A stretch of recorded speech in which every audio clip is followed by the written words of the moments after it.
Bonjour, je m'appelle Chris Chevalier, je suis développeur web et mobile indépendant. Je donne des cours pour l'école Hexagone dans les domaines du web, du développement web et mobile, du coup autour de technologies comme React, React Native ou encore Symfony, mais également sur des langages un peu plus basiques comme HTML, CSS, JavaScript et PHP.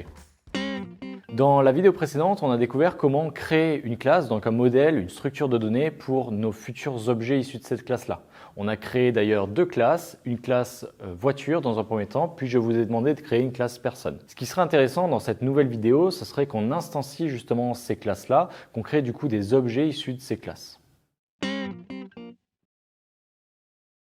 Voici le code permettant de créer une instance issue de la classe voiture. Donc comme vous pouvez le constater, dans un premier temps, je déclare une variable que j'ai choisi d'appeler Peugeot et qui va être affectée à une valeur, donc comme toute variable. Ici, cette valeur, c'est une instantiation de la classe voiture et du coup, on remet le nom, bien sûr, clé voiture, le nom de la classe qu'on a choisi de lui donner. Je passe ensuite entre parenthèses les différentes valeurs dont aura besoin mon objet voiture pour qu'il soit cohérent et comprenne des valeurs également cohérentes.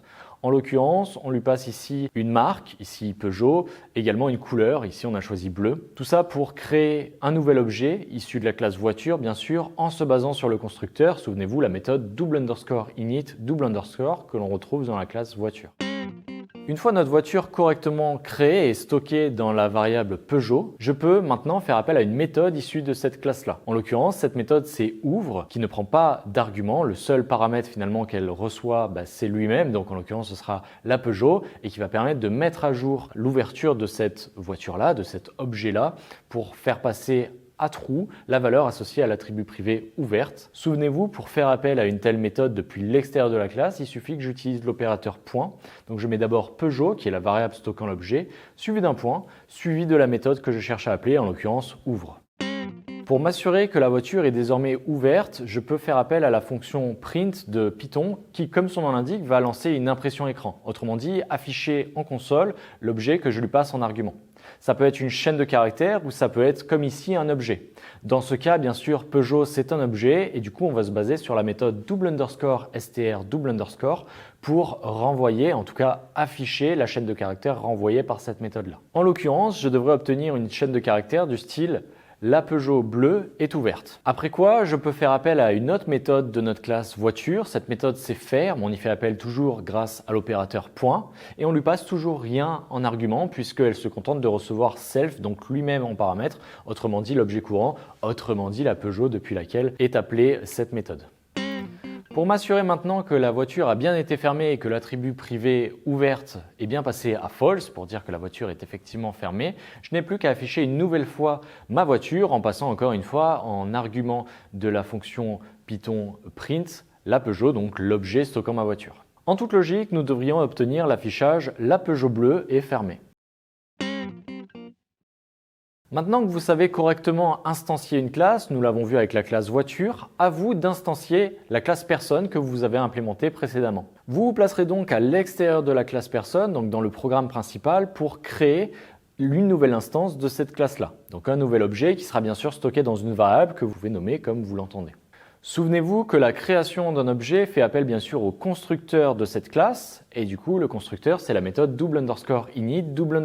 Cette méthode-là dans la classe personne attend 3 arguments pour fonctionner correctement. Le nom, le prénom et l'âge de la personne. En l'occurrence, vous pouvez donner des valeurs de votre choix pour le nom et le prénom. Pourquoi pas donner vos propres valeurs, votre propre prénom et vos propres noms. Mais également un âge que vous déterminerez et que vous fixerez ici à 17. Une fois la personne correctement instanciée et stockée dans une variable de votre choix, tentez d'afficher cette variable sous forme de chaîne de caractères. Vous vous souvenez, on se basera ici sur la méthode double_str pour gérer cet affichage-là. En toute logique, vous devriez obtenir un affichage du style Lucie Durand a 17 ans, il ou elle est mineur. Une fois la personne correctement affichée, à vous d'appeler la méthode vieillir qui nous vient de la classe personne donc et qui va permettre d'incrémenter l'âge de la personne. Si la personne avait 17 ans, elle devrait avoir maintenant 18 ans. Pour rappel, pour appeler cette méthode vieillir, il suffit d'utiliser l'opérateur point. Donc on va d'abord mettre la variable stockant votre objet, donc votre personne, point, et puis enfin le nom de la méthode, donc en l'occurrence vieillir.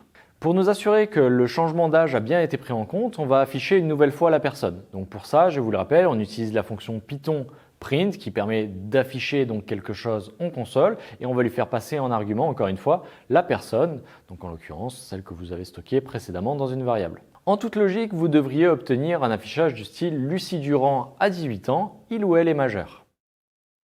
Je vous laisse donc quelques minutes pour réaliser cet exercice et on se retrouvera juste après pour découvrir la correction.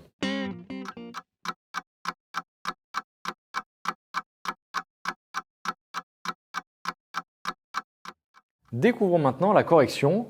Donc comme vous le voyez, on commence directement en initialisant une variable que j'ai choisi de nommer Thomas. J'aurais pu bien sûr la nommer différemment, mais là en l'occurrence, elle va stocker une personne dont le prénom est Thomas. Donc pourquoi pas la nommer ainsi. Cette variable-là va donc stocker une nouvelle instance de la classe personne. Donc on rappelle que cette classe-là s'appelle personne avec un P majuscule et elle va prendre en argument toutes les valeurs qu'on a besoin pour hydrater correctement cet objet. Je vous le rappelle, l'hydratation permet de donner à l'objet tout ce dont il a besoin pour fonctionner.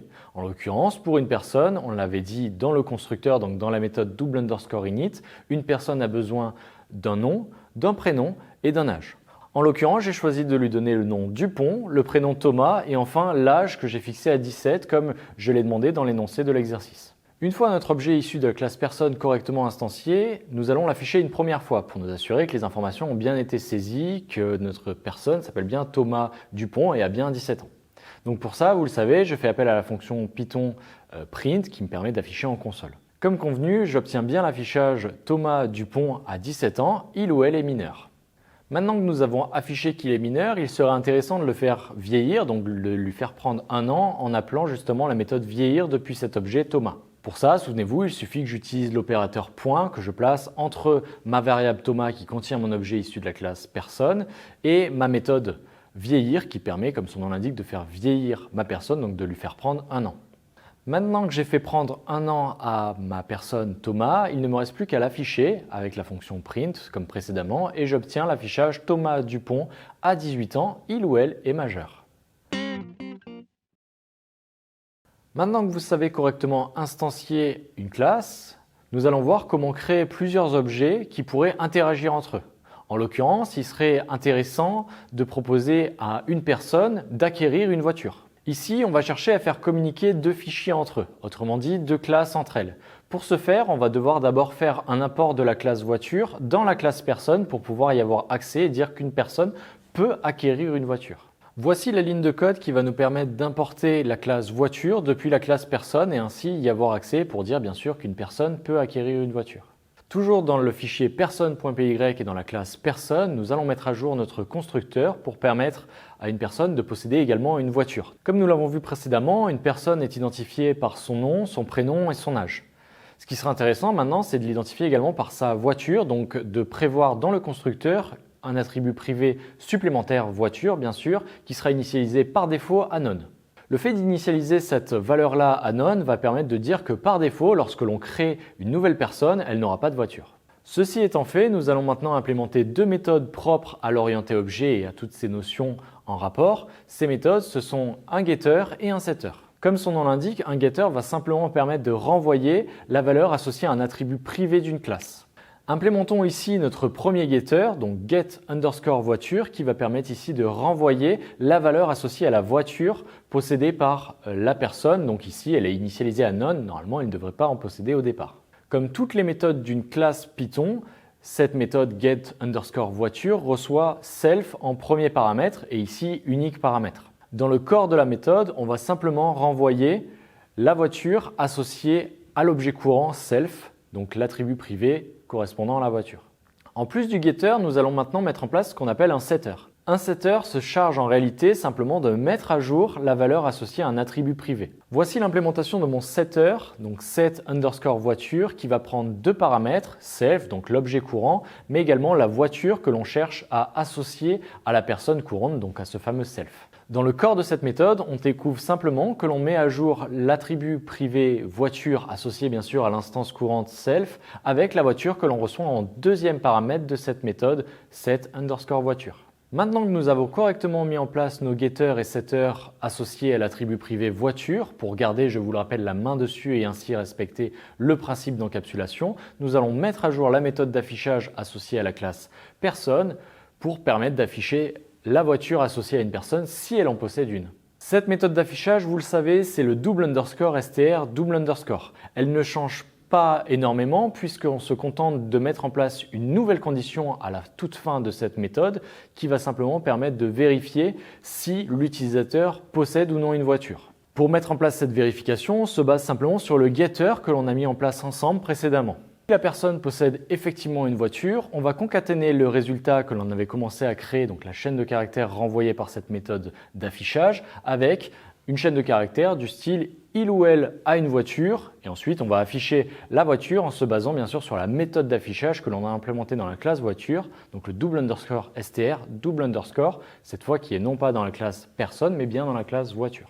Si au contraire la personne n'a pas de voiture, alors on va simplement concaténer notre résultat avec la chaîne de caractères il ou elle n'a pas de voiture. Pour permettre un affichage plus propre de notre voiture, on va également en profiter pour mettre à jour la méthode d'affichage double underscore str double underscore qui se trouve dans la classe voiture cette fois. Voici la nouvelle définition de cette méthode-là. Cette fois, elle est beaucoup plus simple puisqu'il n'y a même plus de notion de condition. On va simplement se contenter de renvoyer une chaîne de caractères affichant la marque et la couleur associée à la voiture que l'on cherche à afficher. Il ne nous reste donc plus qu'à tester ces différentes implémentations dans le programme principal, donc à l'extérieur de la classe personne.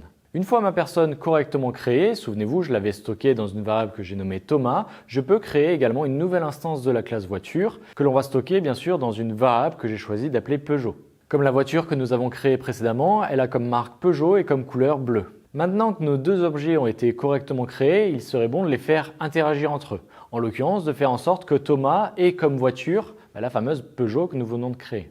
Pour ce faire, il sera intéressant de faire en sorte que la voiture, donc la Peugeot que l'on vient de créer, soit possédée par Thomas, donc par la personne que l'on a créée précédemment. On a justement accès depuis la classe personne à la méthode setVoiture qui va nous permettre de mettre à jour la voiture associée à une personne. Il nous suffit donc d'appeler cette méthode depuis l'objet Thomas grâce à l'opérateur point et de lui passer en argument de cette méthode-là, la voiture que l'on souhaite lui faire acquérir. En l'occurrence, l'objet Peugeot que l'on avait stocké dans la variable du même nom.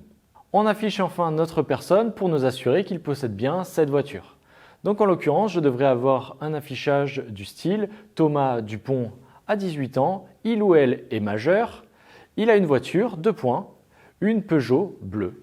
Vous savez désormais correctement instancier des classes. Nous avons créé plusieurs objets issus de plusieurs classes. Nous les avons même fait interagir entre eux. Ce qui serait intéressant pour vous par la suite, c'est de prévoir une interaction un poil différente en proposant à une personne de posséder non pas une seule voiture, mais pourquoi pas plusieurs, et donc d'initialiser cet attribut privé dans le constructeur avec un tableau de voitures vide au départ. On voudra par la suite mettre à jour ce tableau dans le setVoiture avec les voitures que la personne pourra posséder. Merci de votre attention, on se retrouve pour une prochaine vidéo sur la chaîne YouTube de l'école Hexagone.